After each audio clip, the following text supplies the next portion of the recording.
Bienvenue dans Ciel ma planète, le podcast qui aborde les enjeux climatiques avec pédagogie en interviewant des invités en action. Nous aborderons des thématiques du quotidien en discutant des constats et des solutions applicables.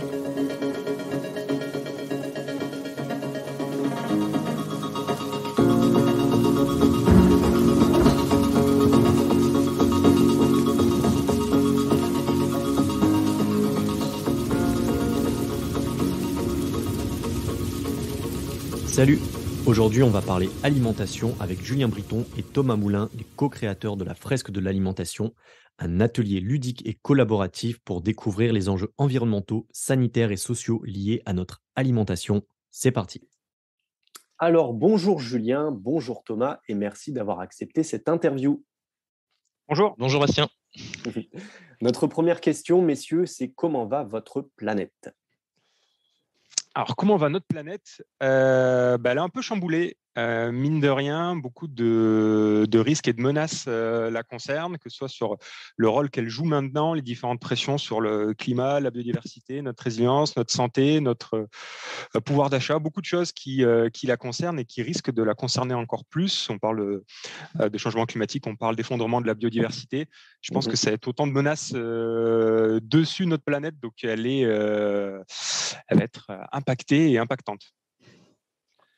Ce qui est intéressant avec l'angle de l'alimentation que nous on a pris, c'est que en même temps on revoit toutes ces problématiques en fait, de limites planétaires, que ce soit le dérèglement climatique, la chute de biodiversité, problèmes de santé, Thomas en a parlé.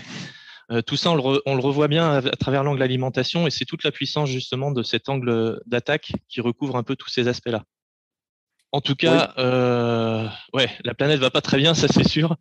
Elle est en sale état. Si on pense à notre planète, notre environnement local, pour le coup, nous on est plutôt bien. On est encore assez bien lotis. On a de la nourriture qui arrive facilement. Il n'y a pas de pénurie. Notre monde est plutôt stable, mis à part quelques petits virus.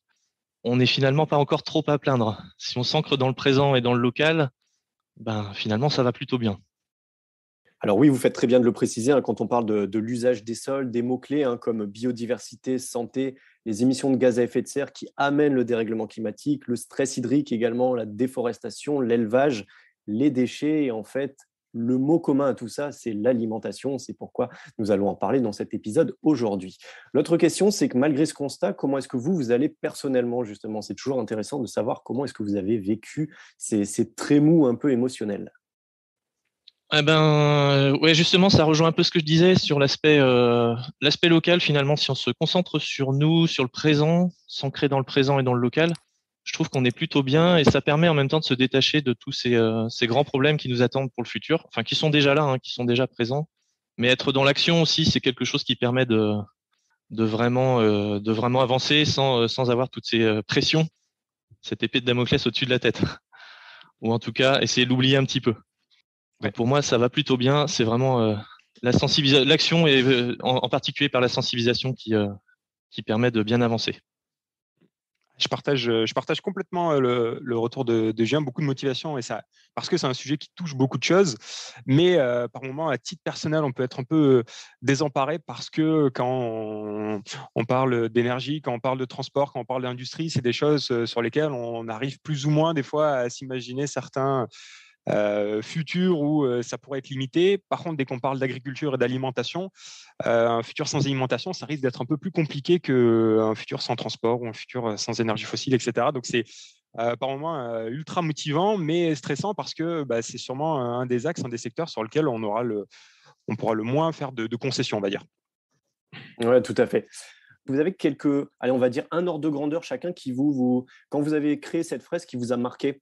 Moi, je me souviens, il y a des chiffres que je trouve hallucinants, comme un tiers est gaspillé au niveau de l'alimentation, les 75% des sols qui sont dégradés. Voilà. Mais est-ce que vous avez chacun, l'un de vous, vraiment un ordre de grandeur, un chiffre, quand vous l'avez su, vous vous êtes dit « Waouh, ah oui, quand même ». Allez, je le prends vite avant que Thomas le prenne. C'est 25 à 30%, ça dépend des sources, mais de nos émissions de gaz à effet de serre qui sont liées à l'alimentation. Plusieurs origines. Il y a le transport dans la chaîne de production, la production en elle-même à travers les émissions majoritairement de l'élevage, qui représente une grosse part. L'élevage, c'est quand même 15% de nos émissions toutes émissions confondues. Quoi d'autre? Les engrais. Qu'est-ce qu'on a encore? La déforestation, c'est quand même un gros poste aussi. C'est quand même aussi 10% de nos émissions de CO2. Et puis un petit peu pour la partie industrie agroalimentaire, on a un petit peu d'utilisation de gaz fluo qui émettent aussi un petit peu de gaz à effet de serre. Et de mon côté, ça rejoint un peu la remarque sur l'alimentation. C'est sûrement un des postes sur lesquels on va falloir qu'on s'adapte le plus et sur lesquels on pourra faire le moins de concessions. C'est un peu de notre dépendance à l'import-export sur beaucoup de thèmes, sur ce qui se passe dans les poissons, les fruits de mer, sur les céréales, sur les fruits et légumes. Notre balance commerciale à ce niveau-là, pour lequel on met beaucoup en avant en disant qu'elle est excédentaire et tant mieux.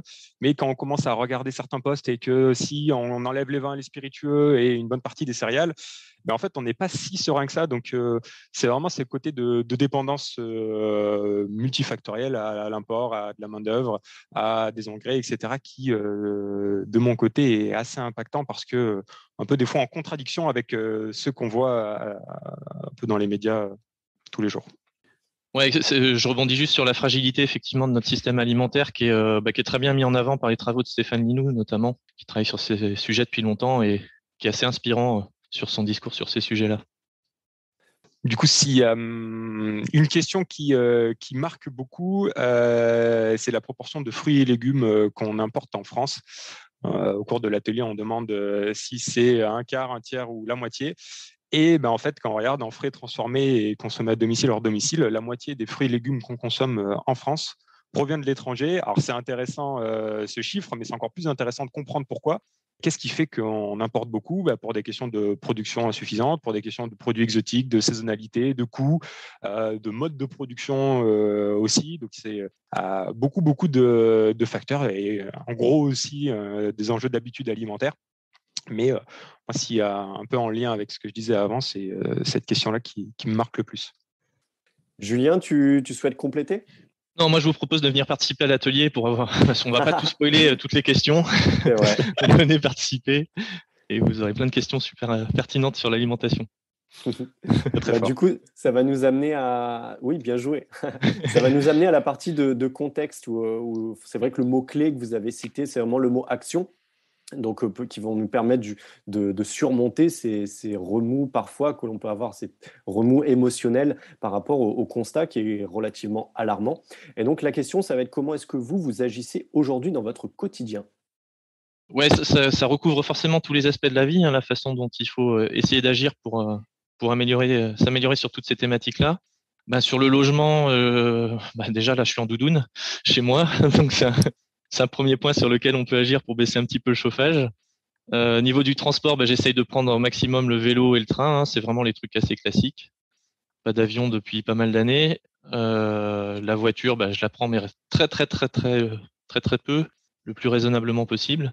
Puis au niveau alimentation, ça c'est la transition que j'ai commencé le plus en premier finalement. Donc déjà de diminuer drastiquement la consommation de viande. Je suis devenu végétarien il y a quelques années déjà après avoir diminué. Puis voilà, en plus c'est vraiment top. Moi je me sens en super forme grâce à ça, donc c'est vraiment quelque chose que j'ai envie de continuer rien que pour ces raisons-là. Et du coup, pour compléter sur l'aspect un peu plus collectif, il y a une remarque intéressante là de mon pote qui a ressorti il n'y a pas très longtemps, de dire que des fois, on avait pour une même quantité d'énergie qu'on allait mettre nous, on avait plus de résultats à faire évoluer d'autres personnes autour de nous qu'à aller grappiller les centaines de kilos qui va nous rester si on parle que d'un point de vue climat, mais même évidemment, ça a d'autres impacts. Donc, c'est comment on arrive à faire prendre conscience de ce qu'on fait. Et là, le bon exemple, c'est l'alimentation. En France, on a une chance, c'est que la gastronomie prend beaucoup de place. Alors, une chance où des fois, c'est un peu compliqué aussi de faire évoluer les habitudes, mais de se faire rendre compte un peu de qu'est-ce qu'on consomme et de remettre un peu la place de notre alimentation sur comment ça a été produit, comment ça a été fait, d'où ça vient, qu'est-ce qui compose mon assiette, etc. Et de sortir un peu de ces habitudes qu'on avait pour essayer d'alerter, de faire comprendre. Et généralement, quand on pose ces questions-là, on se rend compte que non, peut-être que manger des courgettes et des tomates en hiver, même si j'en ai l'habitude, ça n'a pas de sens. Et de faire questionner les personnes. Je pense qu'il y a quand même beaucoup d'enjeux aussi de confiance en ce que les personnes peuvent comprendre et peuvent faire. Et des fois, juste de faire réagir ou d'interroger qui est inter, je sais pas quoi, je mangeais mon mot, désolé, ça suffit largement pour faire évoluer les pensées de mon point de vue. Et c'est aussi tout l'intérêt et toute la puissance de ces outils de fresque, c'est que finalement un cheminement que nous on a pu mettre plusieurs mois, plusieurs années à faire, on va pouvoir l'accélérer grâce à ces outils qui sont très puissants d'un point de vue pédagogique pour transmettre en fait les connaissances et le pourquoi on le fait, qui est le plus important en fait, d'avoir un socle de connaissances pour pouvoir ensuite mieux agir.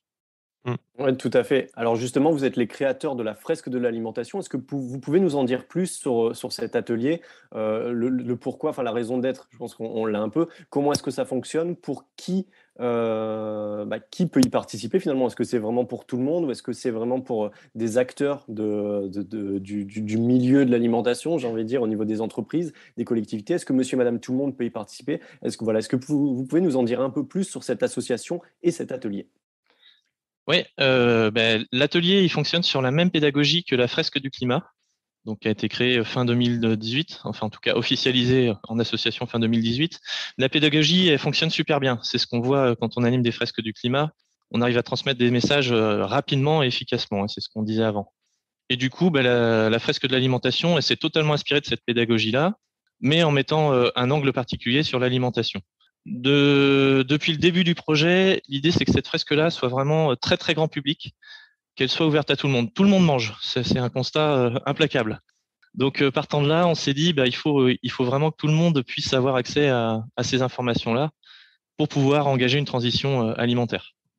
Et pour compléter, l'atelier se veut accessible à tout le monde parce que tout le monde mange, mais aussi parce que ça va impacter tout le monde, qu'on soit au niveau de la consommation, de la production, au niveau d'une collectivité, au niveau d'une association, d'une entreprise. En fait, tout le monde va être impacté et doit prendre conscience que ça va, nos évolutions de mode de consommation, de production, etc., vont impacter tout le monde.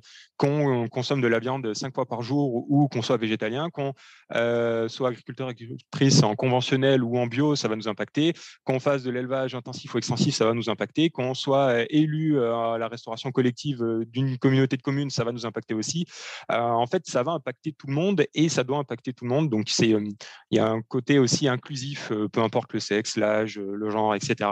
Mais également aussi global parce que, comme l'a dit Julien, tout le monde mange, quoi. Et puis, comme dirait le célèbre Thomas Moulin, co-auteur de la fresque de l'alimentation, l'alimentation, c'est 14 occasions par semaine de s'engager en transition. J'espère avoir bien respecté les propos de l'auteur. Je suis pas pointilleux, je te laisse. Merci beaucoup pour cette citation d'un grand homme.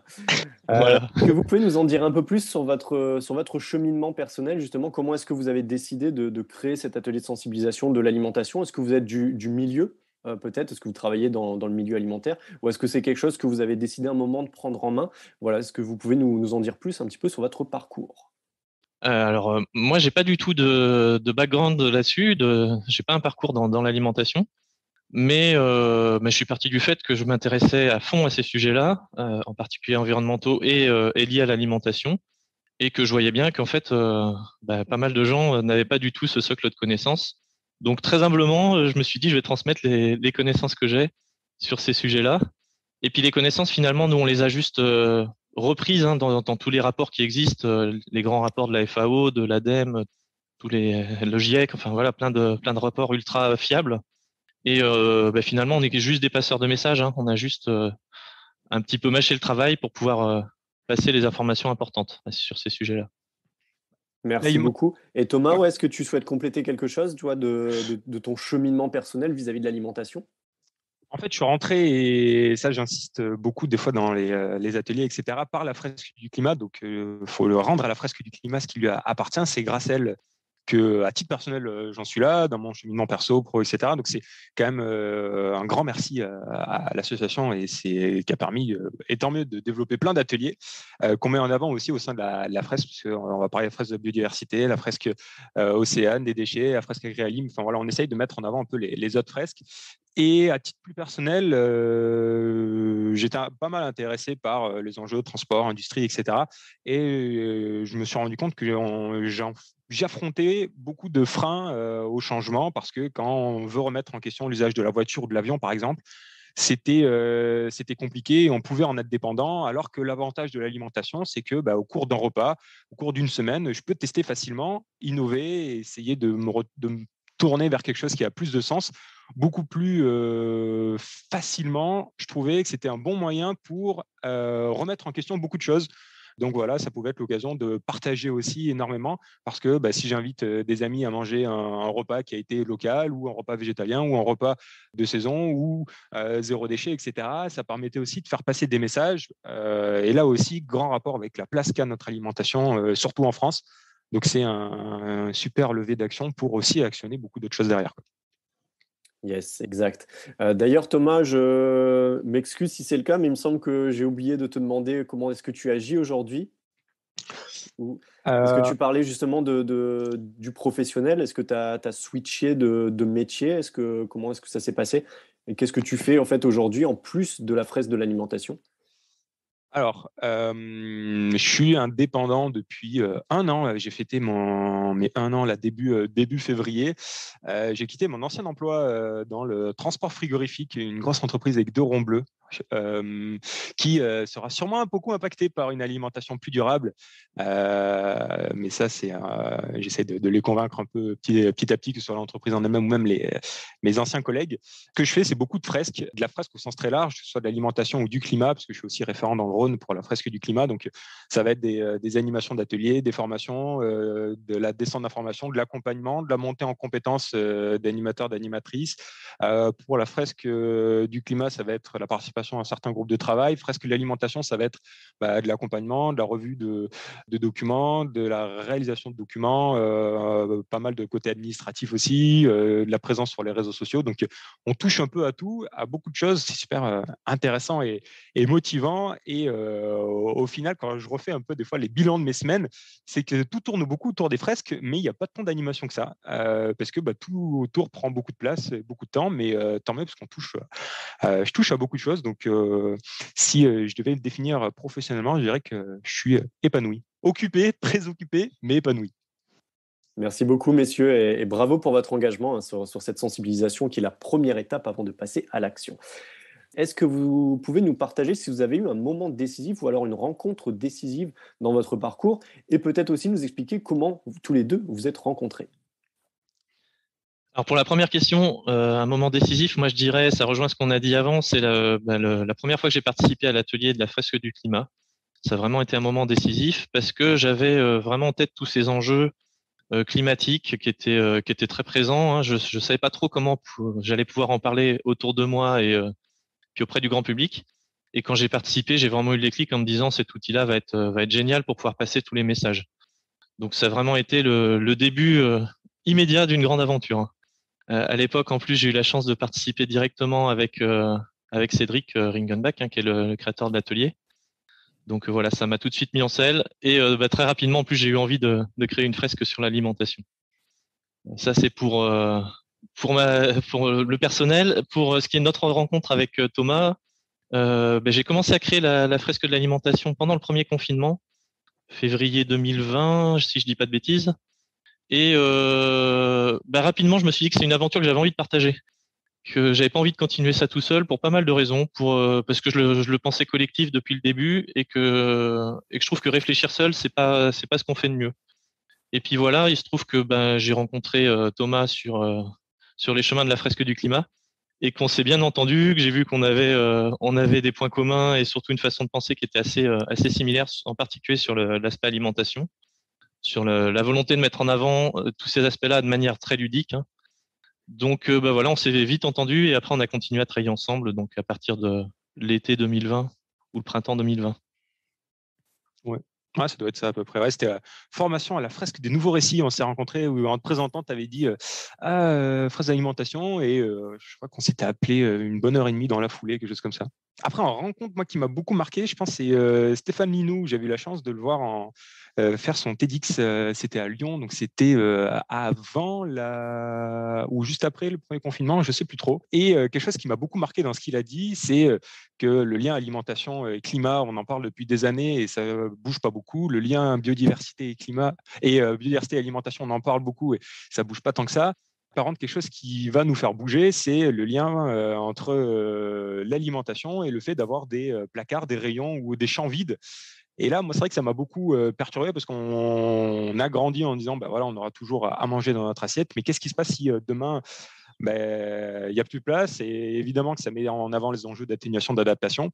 Mais voilà, moi, c'est quelque chose qui m'a beaucoup marqué parce que quelque chose que j'avais pas eu l'occasion de beaucoup appréhender à ce moment-là. Et dès qu'on touche à mon assiette, c'est vrai que ça m'a fait bizarre. Super, merci beaucoup pour ce partage en tout cas.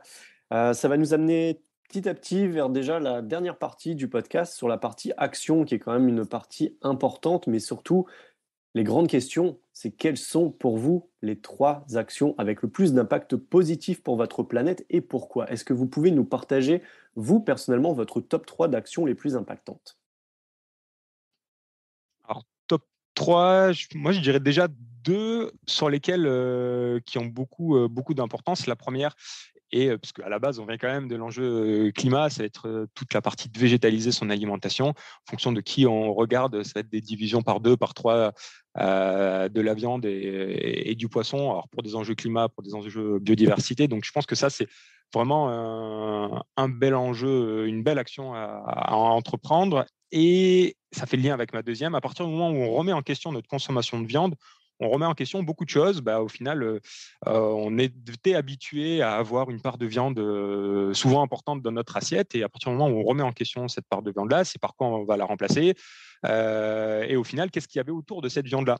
Et de prendre le temps de dire, voilà, qu'est-ce qui, je suis le 11 février, qu'est-ce qui compose mon assiette? Est-ce que c'est d'où ça vient? Comment ça a été produit? Dans quelles conditions ça a été produit? Quels sont les impacts que ça peut avoir? Et en fait, de mon point de vue, à partir du moment où on commence à se poser les questions et à remettre en question des choses pour lesquelles on était habitué, on vient titiller beaucoup de sujets.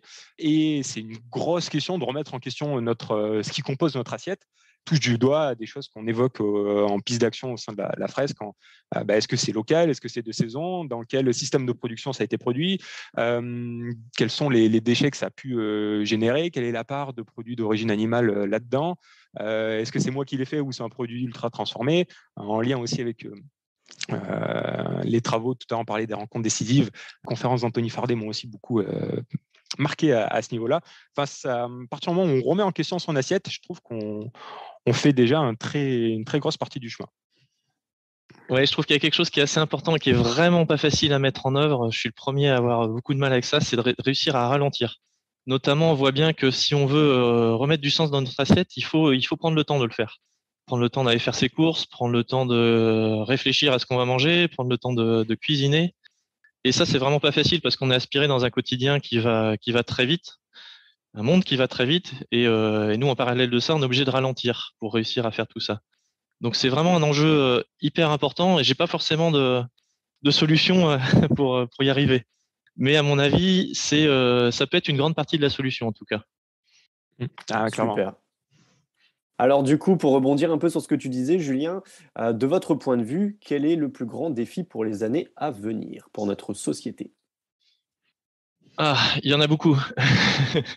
Le plus grand défi, je dirais que c'est prendre en compte tous les défis qui nous attendent. Petite pirouette. Ouais, on voit bien quand on s'intéresse un petit peu, justement, quand on participe à des fresques, que tout est interconnecté et qu'il n'y a pas un seul enjeu à prendre en compte. Donc, il faut réussir à prendre en fait tous ces enjeux-là en compte. On a le climat, mais pas que. Il y a la biodiversité. On ne peut pas se permettre de sacrifier la biodiversité encore plus que ce qu'elle est actuellement pour le climat. La santé, les questions d'inégalité qui sont très présentes, encore plus dans l'alimentation. Il y a vraiment tout à prendre en compte et c'est ça qui est super dur finalement. C'est qu'on a un monde à changer très vite et qu'on doit le changer en profondeur sur tous les aspects. Et qu'on voit qu'il est complètement interconnecté à travers toutes ces problématiques. Yes. Il y a du boulot, clairement. Merci pour ce partage. Est-ce que Thomas, tu souhaites compléter ou ajouter quelque chose? Non, il a très bien résumé. Très fort, bravo Julien. Merci. Bravo. On pourra te citer pour les prochains épisodes. C'est ça. Et du coup, messieurs, on va arriver tout doucement à la dernière question de notre podcast. Et en fait, je vais vous inviter à faire un exercice de pensée. C'est que, si possible, vous pouvez même fermer les yeux et on va se projeter en 2050. Et la question, ça sera: comment est-ce que vous imaginez votre planète dans une trentaine d'années? Est-ce qu'on aura réussi à répondre à ces défis? Voilà, est-ce que vous pouvez nous dire comment un peu est-ce que vous imaginez ou comment est-ce que vous espérez l'avenir? C'est une question difficile, hein. Ouais, Vas-y, Thomas, je t'en évident. prie. À titre personnel, et là, après, ça n'engage que moi, je suis assez optimiste. Je pars du principe que si je ne l'étais pas, je ne ferais pas tout ça. Si j'y croyais pas un petit peu, je n'essaierais pas de sensibiliser au maximum. Je pense que c'est beaucoup en lien avec ce qu'a dit Julien juste avant sur le fait de ralentir. C'est que la planète alimentation sera beaucoup plus centrale dans nos vies que vis-à-vis de l'argent qu'on pourrait y consacrer, vis-à-vis du temps qu'on voudrait y consacrer, vis-à-vis de l'énergie qu'on va y consacrer. Et également sera centrale par rapport à l'activité. On sera sûrement peut-être plus amené à être dans les champs, peut-être plus amené à cuisiner, plus amené à partager des éléments. Et en fait, ça sera vraiment central dans notre journée, et c'est ce que j'espère, comme ça que notre planète pourra évoluer en étant assez réaliste, et, en tout cas, ou optimiste sur comment ça va pouvoir évoluer. Ouais, alors pour rebondir, moi je rejoins pas mal ce que dit Thomas. Alors c'est une question que j'aime pas trop parce que j'aime bien être ancré dans le présent et vraiment faire des actions dans le présent sans trop se soucier de ce qui peut arriver. On a tellement une palette de scénarios possibles que c'est assez dur de se projeter. Mais globalement, moi je vois deux grandes familles de scénarios. Le scénario un peu catastrophe où tout va mal, le monde part en cacahuète encore plus que ce qu'il est parce qu'on n'a pas su prendre en compte les grands enjeux environnementaux. Et là, on va être obligé de toute façon de se pencher sérieusement sur l'alimentation, de mettre du monde dessus et le prendre vraiment à bras le corps. Ça, c'est le scénario finalement d'adaptation. La deuxième grande famille, je dirais que c'est de scénario, c'est le scénario où justement on fait des choses pour tous ces enjeux environnementaux. Vraiment, on commence à agir. Et là, on se rend compte que finalement, pour agir, il faut aussi mettre du monde, beaucoup de monde sur l'alimentation. Donc, ça rejoint ce que disait Thomas. Je pense que ça va vraiment avoir un côté très central dans tous les cas. Même si le scénario est quelque part entre ces deux scénarios, entre le scénario catastrophe et le scénario où on fait tout bien, dans tous les cas, on voit qu'il y a une grande nécessité de remettre du monde sur tous les enjeux de l'alimentation, en particulier sur l'agriculture, forcément. C'est là où il y a besoin de plus d'énergie, finalement. Mais aussi sur tous les aspects transformation, hein, sur la chaîne d'approvisionnement. Et puis pour faire la cuisine, donc, on a vraiment besoin de monde partout. Moi, je sais pas si je serai encore là en 2050, hein, je suis pas tout jeune. J'ai mon petit garçon, par contre, qui a 5 ans. Il aura une trentaine d'années et je l'imagine, en fait, avec ses petits copains, là, ils seront probablement en train une grande partie du temps, en train d'essayer de faire pousser des trucs, hein, de produire des trucs et pour pouvoir les manger derrière et les transformer et puis se faire plaisir aussi avec l'alimentation. J'espère que ça restera un plaisir. C'est un peu le gros danger, c'est que ça devienne vraiment quelque chose de trop vital. Mais si on s'y prend à temps, ça peut rester justement notre plus grand levier d'action, d'avoir toujours ce plaisir à continuer à manger. J'espère. Ouais, manger, c'est un acte limitant et clairement, ça le sera encore plus tard. L'avenir nous le dira. Enfin, en tout cas, nous, on essaye de tout faire pour que ça change, pour que tout le monde prenne conscience et qu'on puisse aller vers le scénario plutôt d'atténuation plutôt que vers le scénario d'adaptation. Merci beaucoup pour cette belle conclusion. Est-ce que vous souhaitez ajouter un dernier mot pour conclure? Alors, dernier livre que j'ai lu, c'était justement le livre d'Anthony Fardet qui a été super intéressant pour notamment l'enjeu sur les produits transformés, ultra transformés, etc. Mais parce que ça remet aussi beaucoup de place entre guillemets au naturel, beaucoup fournir des règles simples avec sa règle des 3V que je trouve super intéressante. Donc c'est manger plus végétal, plus varié, bio, local de saison si possible, et plus vrai. Donc c'est beaucoup des choses assez simples et au final, il n'y a pas besoin de faire des choses très très compliquées dans l'alimentation. De mon point de vue, ça entre guillemets rend les choses plus abordables car plus accessibles et sans gros gap technologique ou des choses comme ça. En fait, c'est des choses qu'on fait plus ou moins déjà maintenant, que ce soit dans la manière de produire, la manière de consommer, la manière de transformer, de distribuer dans la restauration collective, etc. Et que ça montre qu'au final, c'est possible. Donc, très intéressante cette lecture. Il y a le deuxième qui est sorti il n'y a pas très longtemps qu'il faut que je lise aussi. Donc, voilà. Merci beaucoup, Thomas. Julien, est-ce que tu souhaites compléter avec ton dernier mot? Dernier mot ou c'est-à-dire On peut en avoir plusieurs quand même. Ouais, il y a quelque chose dans lequel je crois beaucoup et sur lequel j'aimerais vraiment qu'on arrive à avancer, c'est des modèles hybrides en fait. C'est-à-dire qu'on est trop souvent sectorisé à faire soit un métier purement manuel, un métier purement intellectuel, et ne faire qu'un seul métier surtout. Je crois vraiment qu'on pourrait gagner beaucoup en partageant les tâches. C'est-à-dire que si on pouvait avoir des personnes qui travaillent à mi-temps dans un métier classique d'ouvrier, technicien, un métier de service, peu importe, et l'autre moitié du temps à travailler pour l'alimentation, donc soit dans l'agriculture, soit dans la transformation ou en cuisine, je pense que ça pourrait être vraiment tout bénéfique pour tout le monde. Parce que, à mon avis, on serait plus productif sur nos métiers classiques, on va dire, et en même temps, remettre les mains sur les aliments, les mains dans la terre, ça nous remettrait aussi un côté très pragmatique et on serait aussi beaucoup plus compréhensif avec les gens qui, eux, doivent nous nourrir, qui font ça de manière acharnée tous les jours et qui travaillent comme des dingues pour réussir à nous sortir de la nourriture. C'est vraiment quelque chose c'est vers lequel j'aimerais qu'on aille. Peut-être un jour. C'est mon rêve en tout cas. C'est pas que le tien, je pense. Ouais. Moi, il y a quelque chose qui me... Alors, t'en feras ce que tu penses ou pas, mais c'est quelque chose que je vois beaucoup au niveau des réseaux sociaux et qui, moi, m'a fait me détourner de certains sujets pour lesquels avant j'étais beaucoup intéressé sur les enjeux nucléaires, énergie renouvelable, etc. Et on se retrouvait vite des fois des affrontements pro-anti. Et finalement, c'est des choses qu'on retrouve aussi beaucoup aujourd'hui dans l'alimentation, les pro-élevage, anti-élevage, les pro-conventionnels, anti-conventionnels, etc.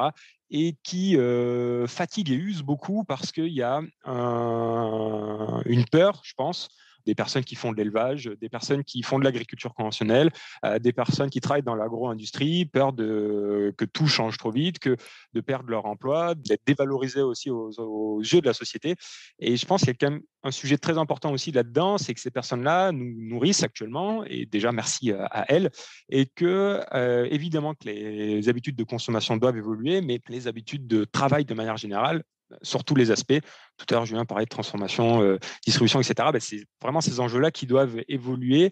Et quand on se dit qu'on se veut le plus inclusif possible, c'est aussi là-dedans pour mettre personne de côté et personne en porte-à-faux en pointant du doigt des choses qui sont faites actuellement. Et le but, c'est de le remettre en question dans bonne intelligence collective, lien aussi avec la fresque, mais de ne pas pointer du doigt des comportements qu'on pourrait juger pas durables actuellement, même si il faut être conscient que certaines pratiques ne le sont plus, mais c'est d'être dans les accompagnés plutôt que d'être dans l'affrontement qu'on voit souvent et qui en fait nuise beaucoup au projet. On n'est pas en train de dire que tout le monde doit être végétalien demain, que toutes les personnes qui ne sont pas en agriculture biologique ou en permaculture, en agroécologie, c'est pas bien, etc. C'est que c'est des pratiques à faire évoluer. Et après, en tout cas, ça c'est mon avis personnel, c'est que des fois on a vite tendance à partir dans l'affrontement, alors que je pense qu'on nuit beaucoup plus à la cause qu'autre chose, parce que tout le monde se braque et on reste dans un statu quo, et au final ça accentue juste les inégalités de pensée à ce niveau-là. Et de mon point de vue, ça n'a pas de sens. Mais c'est vrai que ça évite de faire du surplace, ça casse un peu l'inertie de la société. Et l'important, c'est vraiment effectivement d'aller tous ensemble dans la même direction. Par contre, on peut prendre tous un chemin plus ou moins différent, mais le but, c'est de regarder vraiment d'y aller tous ensemble. Messieurs, merci beaucoup pour votre temps et à très bientôt. Merci.